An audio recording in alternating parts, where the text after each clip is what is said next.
Good morning, folks. Welcome to another new week and to our first devotional of this week. We're going to finish off Psalm 48 and look at the closing section, verses 12 to 14. Let me read those verses to you this morning. Walk about Zion, go about her, number her towers, consider her ramparts, go through her citadels. That you may tell the next generation that this is God, our God, forever and ever. He will guide us forever. What we have here is the psalmist speaking of the strength, the impregnability, and in the eyes of the people of God, the beauty of Jerusalem in the aftermath of the defeat of the Assyrian army. The Assyrians, as you know, had come against Jerusalem, wanting to destroy it, to conquer it, but God had intervened. He had determined they would not succeed. And God, as we have seen, had acted on behalf of his people, overthrown their enemies.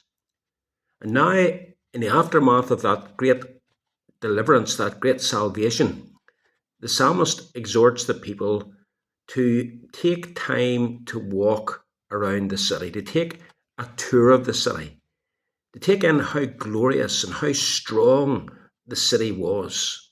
A wonderful sight to behold.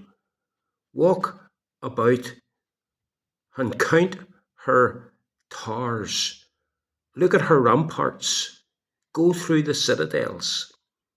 All of these things were part of the city's defences.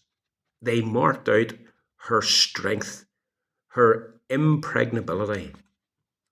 Now, of course, these defences did not, in and of themselves, guarantee victory over enemy forces. That which actually gave victory to Jerusalem was the fact that God was on her side. God was with his people. God was fighting for his people. But the sight of these defences were a reminder of the greatness and the power of their God and of God being for them.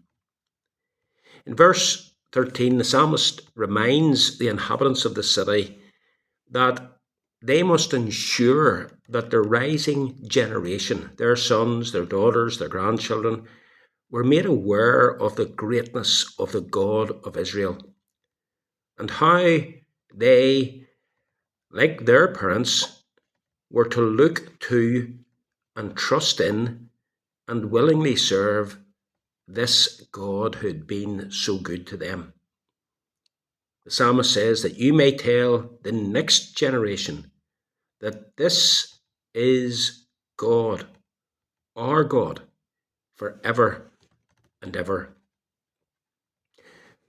The next generation were to look to, put their hope in, and trust God for their future. He, says the psalmist, will guide us forever. In the Old Testament, Jerusalem, Zion, is of course symbolic of the people of God, the church.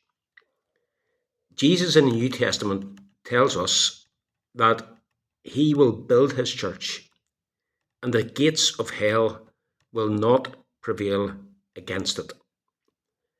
The church has enemies, and those enemies will always try to attack and destroy the church of Jesus Christ. But here's the thing, it's not going to happen.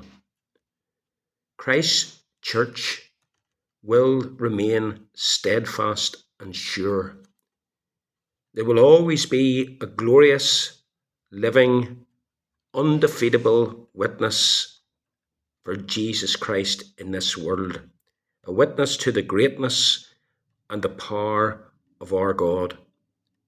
And this God is the God who goes before his people, guides his people, preserves his people, and he does it throughout all time, forever. He does it until that day when all the church's enemies are fully and finally defeated.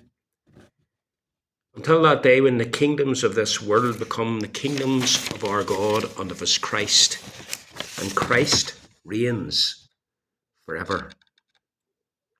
One of our duties and responsibilities as members of the church is to ensure that these great truths about God and about his church and about his salvation, these truths are passed on to the next generation, to our sons, our daughters, our grandchildren.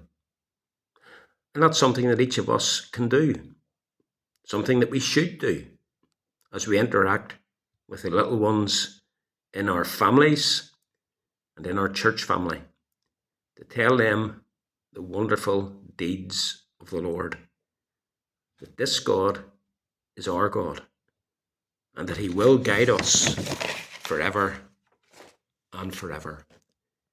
Take comfort and encouragement in those truths and pass them on to those who are coming after us. Have a good day.